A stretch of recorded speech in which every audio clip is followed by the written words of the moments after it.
to Lunch with PB&J. I like to hit the lunch with PB&J. We promise, we're going to finish Hebrews chapter 11 today. I think right? we can. It is great to have you back with us.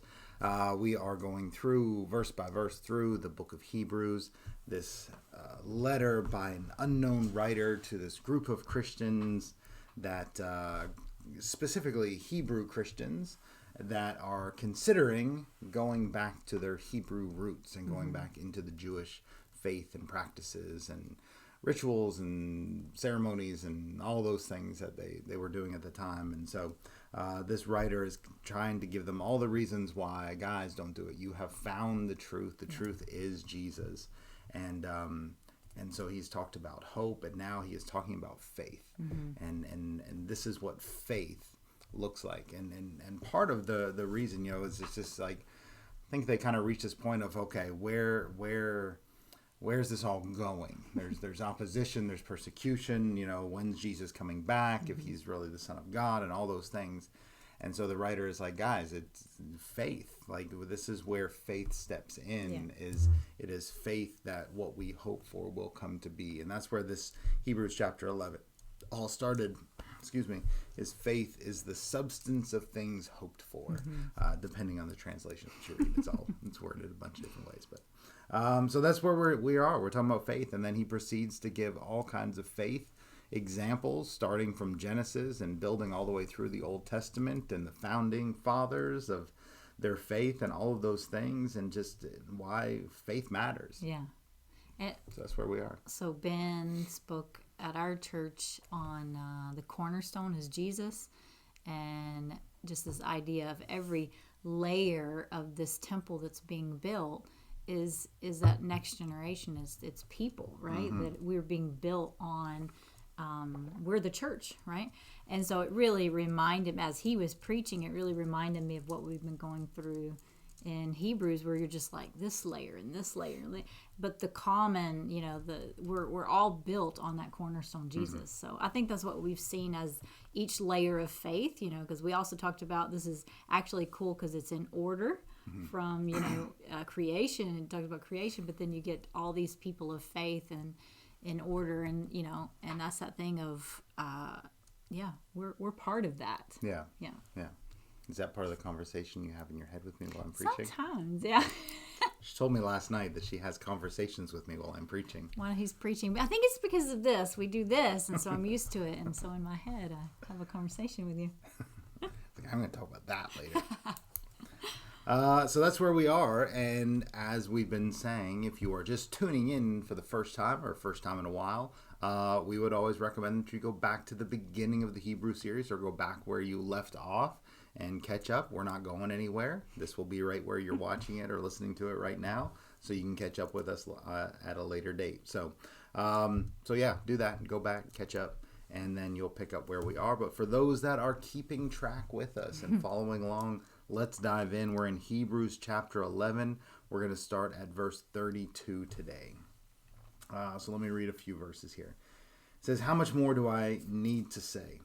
It would take too long to recount the stories of the faith of Gideon, Barak, Samson, Japheth, David, Samuel, and all the prophets. By faith, these people overthrew kingdoms, ruled with justice, and received what God had promised them. They shut the mouths of lions, quenched the flames of fire, and escaped death by the edge of the sword. Their weakness was turned to strength. They became strong in battle and put whole armies to flight. Women received their loved ones back again from death." So again, he's gone through all these individuals, and then he just reaches this point. And he's like, I don't know what else to tell you. Like, he's like, these are the big ones, and not even that they're the big ones, because when he starts rattling off these other names, I mean, Gideon, David, Samson, Samuel, like these are also big names. I didn't know who Japheth was. How bad is that? Who is that? So I'm going to talk about Japheth. Okay. So I'll explain Japheth in a moment. I don't know who that guy is. Yeah. Do you want me to go through? I kind of broke it down by the people. So you have Gideon. If you're not familiar with all these stories, you can go back. You can look up each one. But Gideon, who started off again, it's kind of this thing of these people are going, he's trying to again implore, like, it takes faith, and faith, and all these people that he's talked about leading up to this point were just normal people. We ended the last episode talking about Rahab, who was a prostitute, who showed great faith in God, even though she wasn't even of Hebrew descent. She still had faith, and because of what she had heard about God. And so you have Gideon, and Gideon became this great warrior, but when he first was kind of called into it, he was a farmer, and they were just coming after his lands, and so he's trying to rally people together, and so Gideon becomes this incredible warrior. You go back and read the story of Gideon, you have Barak, or I don't know how to pronounce it exactly, but he's a commander of the army who agreed to fight a great battle, but only if the prophetess Deborah came with him to give him direction. So it was this thing again of Israel was fighting all of these different battles. They were having great victory. This guy is called upon to lead them into battle again, but he is so dependent on God to give him victory that he says, the only way I'll go and fight is if Deborah, who is a prophet at the time, a prophetess, is if Deborah comes with me to the battlefield, because I want to know on a step-by-step basis that we're doing what God has called me to do. His faith was not in his army, who had significant victories. His faith was not in himself as a strategist. His faith was only, if God's with us, we'll win. Right. So I want Deborah to come with me. I just thought that was such a cool story, but this is that's his faith. Like, his faith was in, I need to have his faith to win really laid in the word of God coming through her. I just thought that was such an interesting one. Then you have Samson. We know the story of Samson. And when you really pick apart the story of Samson, this is a guy who struggled. Yeah, not really. Perfect. Really, definitely an imperfect person who struggled with worldly desires. But in the end, he put his faith in God and literally gave his life to defeat God's enemies. And then you have Japheth. Japheth was another warrior. He was another, so you see this a lot, like these men that went out to fight battles. And he was another warrior who made a vow to God in exchange for victory. He basically said, God, I'll give you everything that I have. I'll give you everything that I am. God, just give me victory. I can't win without you. And so he was another great battle guy. And then, of course, we have David. We know David and King David's story. You have Samuel, who was a great prophet. And here the writer, again, it's like he gives up trying to name everyone. Yeah. Right? And he's like, guys, there's so many. Like, it's just, I'll name Samuel, but it's all the prophets. Like, just all these prophets. And the point being is that he's trying to make is that faith has brought us this far. Like, it's faith that has carried us all the way through all these great stories. And again, he's just naming people from the Old Testament because this is what they grew up reading. They grew up in the faith of the stories of these men and women and their faith, and so they knew them all. And so he's like, guys, I don't have to keep naming names here. Just understand this is the faith that you've always had, that you've always believed in. And so if you're going to believe all of that, if you have faith in all of that still, because it's not like they're trying to leave believing in God. It's the faith that Jesus is the Son of God, that he is the salvation, that he is the Messiah, that they have read about for years. Yeah. And so he's like, if you have faith in all of those things, like how can you leave? How can you lose faith that Jesus is the product? He is the one. Yeah. He is the one that they've talked about for years. Yeah. So I read that and I realized how much I get into my Bible plan, like reading plans, and I realize how I get in Genesis, I get in Exodus, and I get, Deuteronomy, and then somewhere I dwindle off because apparently I don't know who Japheth is. But is this, we've gone over these, in our minds of what the more prominent, people are, Moses and Abraham and all that, and their stories. But I think what's cool is, God's story, even though sometimes we focus on maybe just one or two people, we mention the Bible and you're like, yeah, we know who Abraham is, but like, keep going. It's not just about one or two men, one or two, or it's about this, this generation after generation after generation. And just what Ben said, like a lot of these people were, Gideon's story even is, he was the least of his tribe. So in a lot of these cases, you'll see where it was somebody who wasn't, maybe they saw God's victory because of what God did, but maybe when they started out, they were just like you said, average people, normal people. And I don't know, I looked at that and not knowing maybe all of their stories like I know as well Abraham. If you said Abraham to me, I'd be like, yes, I know his story. But you read through these names, and this is why I think it's so important for us to keep going, keep reading about these people, because it's not written down just to have history written down. It's written down to strengthen our faith. That was the whole point.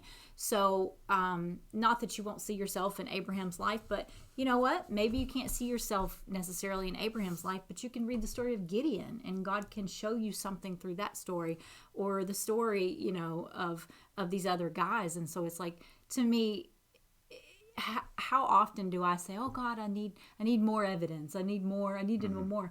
And it's like, here the writer's like, how much more do you need? Like this person after person after person. But if we don't really know it, if we don't really keep it in our heart, and keep it front and center, these examples, like we start to think, well, I'm the only one, or how do I live this way? Or, and so I just think it's so important to really get it more and more in our heart, the examples that he gives us. And I think too, and I think really when you go back and you start to read and really, you have to there comes a point where I feel like sometimes you have to dismiss what you already know. Yeah. Right? And just go like you're hearing these names for the very first time. Well, like so that Samson. You can really understand. Yeah. So that you can really understand how simple and how ordinary these people were. Are, yeah. And the thing of, it's not just a Bible study. I heard at 5 years old, and yes, and I'm not saying it's not important to get it in your children's head and all that, but it's the thing, as an adult, when I read the story of Samson, am I really grasping all of it and really realizing this is a real story? It's not a fictional character. It's not a fairy tale. It's not. These are real people's lives, and it's there written down to encourage me and strengthen my faith. It's good. And so again, he goes and he starts off talking about all these, Moses, Abraham, all those ones that have done these great things. And then he rattles off this paragraph of, again, all the great victories that people have had because of faith. But then he moves into these next few verses and shows that it's not always the case. Like it doesn't always work out, I would say, the way that you expect it to. Right? So that's where he goes to in the next few verses. So verse 35, he says, "But others were tortured. Refusing to turn from God in order to be set free, they placed their hope in a better life after the resurrection. Some were jeered at, and their backs were cut open with whips. Others were chained in prison. Some died by stoning. Some were sawed in half, and others were killed with the sword. Some went about wearing skins of sheep and goats, destitute and oppressed and mistreated. They were too good for this world, wandering over deserts and mountains, hiding in caves and holes in the ground." Go ahead. So, again, like what he's saying with this, with what we've read so far, and in the week before, but even just this portion we read, the one thing they had in common, it said, it names all these people, and it says, and they received what God had promised them. And again, what he's saying is you saw victory. You see these miracles happen, and God shutting the mouths of lions, and you see all these things, but you see victory, and they're receiving what they've been promised, or what was promised to them. And then it takes this shift, and honestly, like, it's this uncomfortable shift, because you're like, God, what group of people am I? That me reading that's kind of the first way I go is, because it's like, that phrase, and I just underlined it, but others, okay? But others. So some saw, their promises that they prayed for, and they were given their promise. Some saw victory, and it's amazing. And then, but others. And then when you read that, I mean, mind blowing. Like, you read it, and it's even hard for me to comprehend. It's hard for me to picture. I mean, somebody says, stoning. We know we've read that in the Bible, but sawed in half. Like, you read it and you're like, it's just hard to receive. It's hard to take in. Yeah. But I think it's so important, and I appreciate that the writer has put all of this in it, because a lot of times, even when we share our faith sometimes with people, I feel like we don't always share the hard things that God has gotten us through. We generally just only want to share, what's in this nice little package with a bow on it, and we've come through it and everything. But imagine, sharing your faith, and you're one of these people who saw your loved one cut in half. But you're still sharing your faith. You're still living this Christian life. You're still living by faith. So I think it's important that the writer put this in, because our lives, that we live now, in our Christian lives, don't all look the same. And so it's interesting to see that some people received what they were, their victories, and they saw that, and that other people were tortured. But the thing, that the common ground is that all of these people, what was the essence of how they lived? They lived by faith. So even if they were a person, the story we're talking about, Gideon, where God used him and he saw victories and stuff. So even if you're that person, or it's who he's describing here, both people were living by faith. Yeah. Even though for one person, their life might seem more like, they got what they were. And then these other ones, were tortured or suffered for Christ. Or, you can't just look at somebody's life and say, just because, they're suffering, that God's not with them. Even the fact that he throws in, like, the whole destitute, they wore skins of sheep and goats, and they were destitute and oppressed and mistreated. Like, I think even, flying in the face of the prosperity gospel, where if you're going to serve God, then you're going to be rich and blessed. And there's some people that believe that. And it just doesn't happen for everybody. And it doesn't, again, it goes back to, I talked a couple weeks ago, there's a verse in Peter. Peter says, God doesn't have favorites. So it's not that, God is playing favorites where some are rich and some are not. Some are healed, some are not healed. Yeah. Some, whatever. It's this thing that, again, faith is a level playing field. Yes. And our faith is not in our consequences. Yeah. And I think the way I said it on that Sunday is, our faith is not in the promises, it's in the one who made the promises. Right? And so the faith that we have is that everything is going to be better. They say it there. They place their hope in a better life after the resurrection. So it's like, life sucks right now. I get that. I see it. It's not, doesn't seem to be getting any better. But my faith and my hope is not in things being better now, but it is in what is to come. What's to come, yeah. It's in life after the resurrection. So this reminded me, in reading kind of both those ideas of, okay, certain people, they saw victory, and then, but others, and then we read this list here, were tortured and suffered and all that. It really brought to my mind, so a few weeks back, Ben preached a sermon about comparison. And it brought to my mind this conversation that Jesus has with Peter. So Jesus basically tells Peter how he's going to die. And Peter sees, I guess it was John. Is it John? And this is, if you want to go read it, it's John 21. But so Jesus has this conversation with Peter, and he tells him, okay, this is what's going to happen. And so Peter says, well, what about him? And, he's pointing over there at John, and what's going to happen to him? And then Jesus says, what is it to you if he lives? Yeah. And you suffer. I'm paraphrasing a little bit. But it reminds me so much when I read this, and my first fleshly instinct is, what group am I? Am I going to be one of those that's tortured, or am I going to see victory in my life and live to a ripe old age of 150? But it's a big number. So it's like you naturally want to do that, and that's what Peter was doing when he had this conversation with Jesus. And the truth of it is, even though it's hard to hear, is what's it to us? Because God is faithful. And so it doesn't make God any less faithful, because we're basically all going to suffer in some way. And I'm not making light of people who have been martyred for Jesus and their faith. But it's this idea of we have to stop comparing and see, and we basically just have to say, God, whatever my portion is, whatever happens in my life, you're going to give me the strength.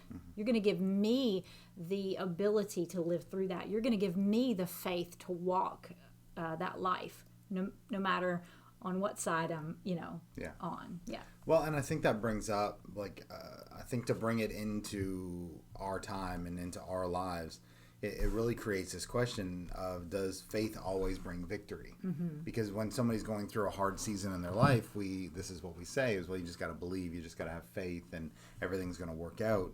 And so when you ask that question, does faith always bring victory? Mm-hmm. Because people are saying, I'm trying to believe, I'm trying to hope, I'm trying to put my faith in God. Yeah. And the only way I really know how to answer that, I wrote that down, does faith always bring victory? And the only way I could think to answer that was to say, I guess it depends on your definition of victory, mm-hmm. right?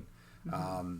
And I thought of our old pastor. He tells a story of his mother having cancer when he was pretty young, like he was in his early 20s or so, I think, maybe even younger.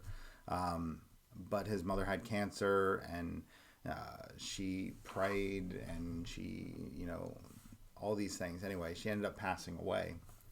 And a board member from the church came and talked to him and pretty bluntly said, if your mother would have just had more faith, she could have been healed. Wow.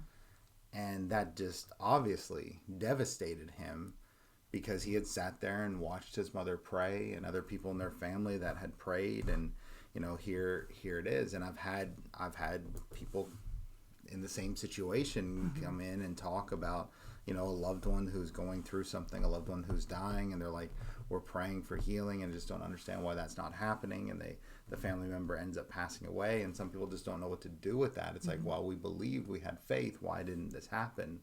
And I remember talking to somebody one time, and maybe this sounds very blunt too, I promise you I said it very compassionately, but I was just having a conversation with them, and they're just desperately asking for prayer for a family member who's dying. They have cancer and they're dying, and they said, I think the person was in like their mid to late 60s, and they're just like, it's too soon, it's too soon. And I just said, well, and it's not like I have faith to pray these things, but it was that, or no, sorry, the family member had already passed away. Sorry, let me say this, that makes what I'm about to say make more sense. So a family member had already passed away, and they just couldn't, that's what it was. They couldn't reconcile, like, how could God let this happen? This person was so young. And I asked the question, I said, when would it have been okay? Mm-hmm. Like 60s is too young. So 70s, 80s, Joey's grandmother just passed away. She was 91. Is that acceptable? I know for you guys, would you have liked her to stick around for a couple more years, right? Like, none of us are promised immortality here and now. Right. And so we understand, like, when a child dies, it's devastating, because, I mean, they never got to live life. Mm-hmm. But then when, somebody who's lived a long life, we're not always okay with that either. Mm-hmm. There's still pain. And we're always praying when somebody that we love is sick. We're always praying, God heal them, God heal them, God heal them. And can he heal? Yes. And sometimes he does, and sometimes he doesn't. And this is where that question of faith, and so whether it's healing of a sickness, whether it's provision for a financial thing, whether it's, God, I'm praying for a job. Some people are praying for a spouse and they're still single, and they're like, when is this going to happen? Or a couple praying for a child and they're just not able to conceive, and all of these things. And it's like, does faith always bring victory? Depends on your definition of victory. Mm-hmm. For these people, and for the writer of Hebrews, he's saying they were holding out hope for life after the resurrection. Yes, their victory was in a different place. The victory was somewhere else. Yeah. And so does this mean that with enough faith, I will, when we say things like that, if you would have just had enough faith, things would have changed. Mm-hmm. I think it's a dangerous thing to say, and a dangerous thing to believe, because it heaps so much guilt and shame and questions and doubts, I think, even onto people. It also puts the control in our hands versus God's hands. Yeah. And so it's... I have, and we both have. We've seen God do so many miracles in people's in people's health and people's finances, and we've seen marriages put back together that you just think, how in the world, and all other areas of life, you've seen God do absolute miracles, and we've seen that personally. I've seen that personally, and just as I thought about this, I realized though that even with that said, I don't need God to heal everyone to solidify my faith. My faith has to be stronger than circumstances. Yeah. My faith has to be stronger than, quote unquote, unanswered prayers. When you're really praying for something and believe, there's things that I've been praying for years that still haven't come to be. So I have to reconcile, do I still believe that God's working? Do I still believe that God's doing something? Do I still have faith that he hears me when I pray? Do I still have faith that he can? And so the answer has to be not based on my circumstances and not on my surroundings. Again, it's not, my faith is not in the answer. My faith is in him. And I think we can't forget that he sees the whole picture. Yeah. And that's what can help us understand scenarios like this of, when we read the Old Testament and we read these stories of these victories that, okay, or Daniel in the lion's den and God shuts the mouth of the lion and we see this miracle, we're seeing that and that's this perfect picture. But sometimes when we read the stories of, this person was tortured, they were, these things happen, we're not seeing the full picture because we're not all there yet. Yeah. So when we all are seeing this full picture, and we're going to talk about that in a minute, but it's this perfection that has to happen, then we see things the way God sees them. Because, where does it say it? It says in the Bible, like, his ways are not our ways. Yeah. His thoughts are not, we're different. So it really is, like, just in reading through this and reading this section, and I love the fact that the writer included this little section in here, because it really is a reminder that I think we all need to have as Christians, that my faith is in my belief that God is sovereign and that he is in complete control. Yeah. That's where my faith is. It's not in the outcome. What? It makes me think too, like, about, what is the story where the guy was born blind and they thought, you've committed sin. But Jesus says, no, this happened, so why? Why was the reason? Yeah. So that glory would be given. And that's the thing, is God has so much glory that he wants to be given. And so it's understanding this victory. Again, does faith bring victory? What is your definition of victory? Yeah. My victory is in heaven, not on earth. Yeah. Right? Yeah. So that's where my victory, my faith says that God can do anything, but it also says that he will do what needs to be done to accomplish his purpose. Right? He will allow things to happen. And sometimes the greatest faith that we can put into practice is in the endurance, not in the deliverance. And I think that's an important point to understand, and is sometimes God allows us to stay in something because our faith is in the endurance. Our faith is in the perseverance. Our faith is in the overcoming the situation, not our faith isn't in, because he's getting us ready. I think sometimes it's our faith is he's getting us our faith ready for the next thing. Right.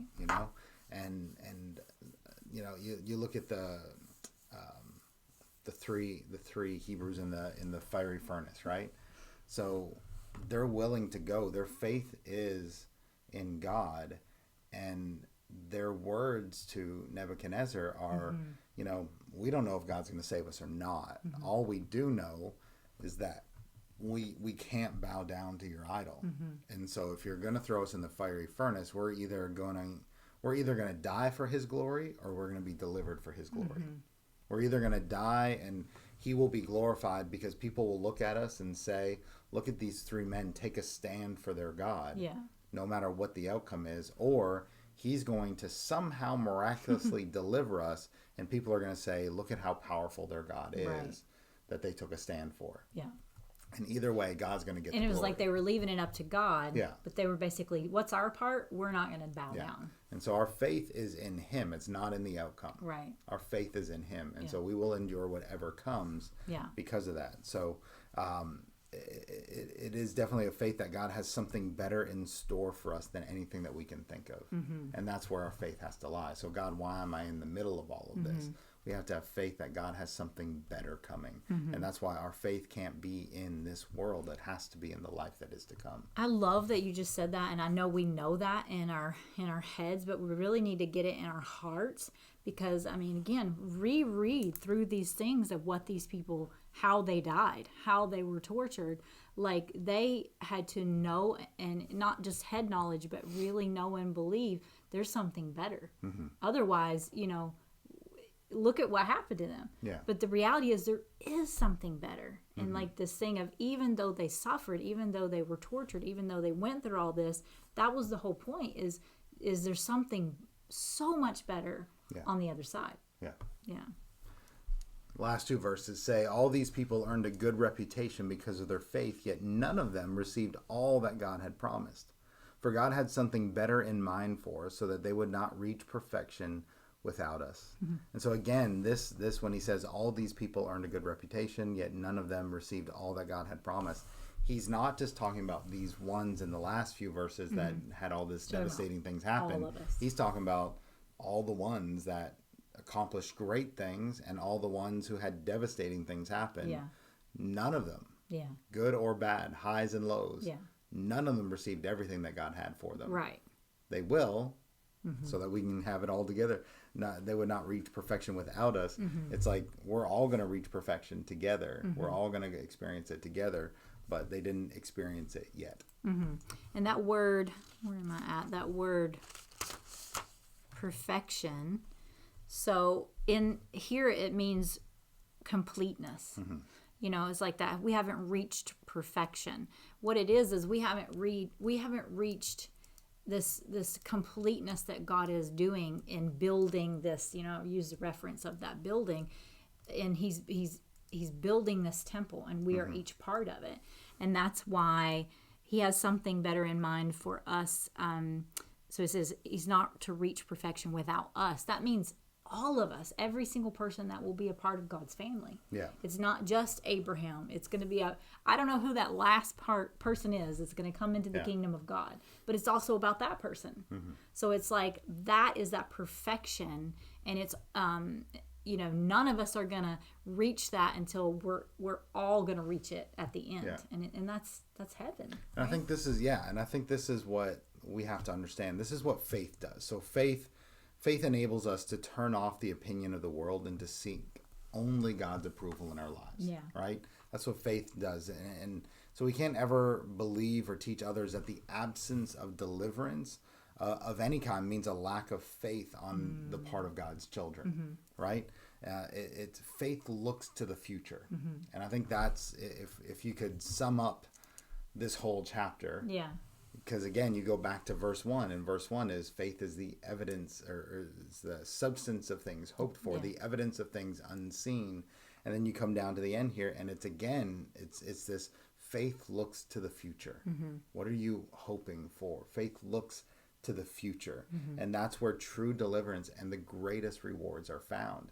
It's not going to be here. Whatever you're rewarded with here will be gone. Right. And so so faith allows us, or demands really, that we look forward, that we look to the future. And thank goodness, because again, all of our lives look different. It's not, it's how does Ben word it? He words it sometimes like, it's not like because I'm a Christian, there's going to be just sunshine follows me around and it's raining on everybody else. No, it's life is hard. Yeah. And so I think, when we read the Bible, we obviously focus on the victories of God's faithful, right? This is why we know some of the names that we know in the Bible. You talk about them and we automatically know. And even their stories, like you throw out a name like Gideon. You may not know all of Gideon's story. You may not know his origin story, if you will. We watch a lot of superhero movies. So you may not know his origin story, but you know his victory stories, right? Yeah. You may not know exactly how much Samson struggled, but you know his victory stories. You might know some of the hiccups that David had in his life, but you sure know his victory stories. Yeah. And so we tend to focus on the victory stories. And here the writer of Hebrews reminds us things don't always work out the way that we expect them to, but don't lose faith. Right. Don't lose faith. You're not the first one. You're not the first one in history that it hasn't worked out for. And guess what? You won't be the last. You know, others are going to struggle. Others are going to go through seasons of unanswered prayer. Others are going to, you know, not find their healing, not find their provision, not have all those things in this world. We just watched, we did the movie night as part of our Love Bolton campaign. We watched that movie. I Still Believe. I Still Believe. I keep getting it mixed up with another song. There's 2 movies about songs. That's one, and the other one is I Can Only Imagine. And all through our prep thing, I kept getting the movies confused. But the story, if you don't know the story, is Jeremy Camp's story, and his wife has cancer, and it goes into remission. They get married. It comes back on their honeymoon. She ends up dying, but they show this montage of sequences where she's getting sicker and sicker and sicker, and they're praying, and they're believing, and they're believing, and they're believing. And then there's this final scene where she's in the hospital bed, and she calls him, and he comes running in the room, and she looks at him and goes, I'm healed. I'm healed. There's no more pain. It's happened. Your prayers have been answered. You have to believe me. You have to believe me. And then she dies. Isn't that crazy? And it's this idea of she was healed, not in the way that they expected. But you watch that and you hear that story and you understand the healing that she got was in heaven. Yeah. It is the healing that is to come. And so, you know, again, it comes back to this idea and this thought, and kind of finish with this, but is your faith in the victory or in the one who died to give you victory? And again, it's like, what is victory to you? What is victory to you? You know, is it the little wins, or is it winning the war kind of deal? And so, you know, the things that we deal with in this life are truly the battles of life. But ultimately, the war of sin and the war of death has already been won. Yeah. Victory over death, hell, and the grave. Yeah. Yeah.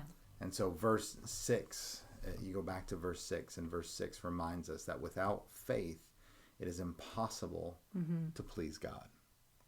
And so this kind of faith grows as we read his word, as we study these characters, and we learn about their stories and what they went through and how they continued on and held on to faith. Yeah.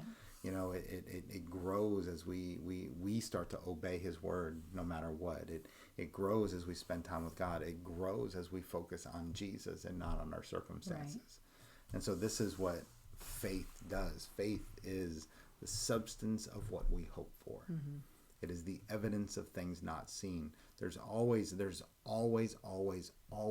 our life. I don't think there's ever been, we've had a good life. Right? I would say we've had a good life. We have had some ups. You planning to go tomorrow? I'm not going anywhere. You know, we've had a good life and a good marriage, and we've had our ups and downs and all of those things. And my point just being that, you know, that's always going to be that way. There's always going to be ups and downs. Yeah. And there's always going to be things that you're praying for, and always things that you're waiting on, and always things that you need to pray about, and things that you have to have faith for.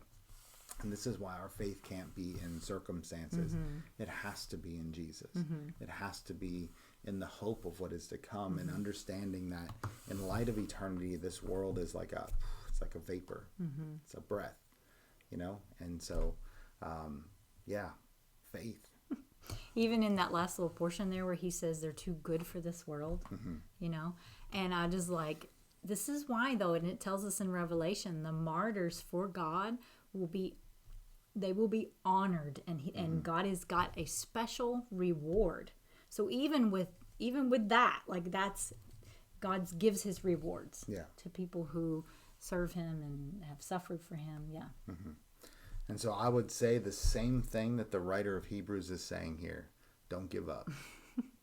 Don't give up. And I really believe if you could sum up this chapter, you know, there's an old Bible study method that helps you remember different things. And there's all kinds of different Bible study methods. But one of the methods that you can do is to read a chapter in the Bible and sum it up in a word or a couple of words or something like that, and just kind of write it at the top of the chapter, so that as you're flipping through, it's like, okay, what's Hebrews 11 about? How do I sum that up? And I really feel like and most people would just write faith at the top of this. Yeah.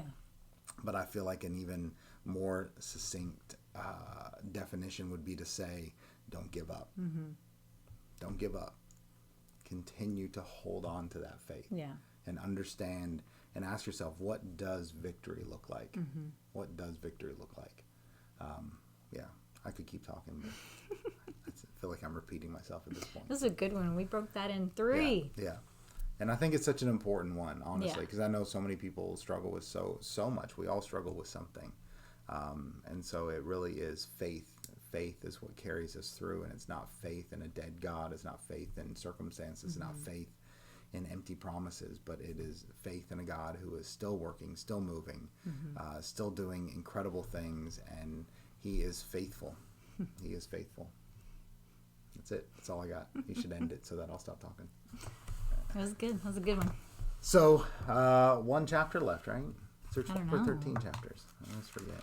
No, there's 13. 2 chapters left. 2 chapters. 2 chapters left.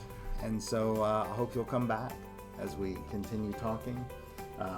We're going to talk about Hebrews 12. We're going to start into that new chapter next week. So until then, tell somebody about this. I really, even as you were talking at one point, I'm realizing this has probably been 3 of my favorite episodes that we've ever done. I think right now faith is just at the core of my heart, if you couldn't get that from listening to me But there's today. so much encouragement. There really is. And that's what I whole mean, book. is I think right now we're just living in a world where our faith in God has to be so strong right now. And because we don't always understand everything that's going on, and we're kind of watching the world, it feels like we're watching the world disintegrate in front of us. And so faith right now in God is what we absolutely need.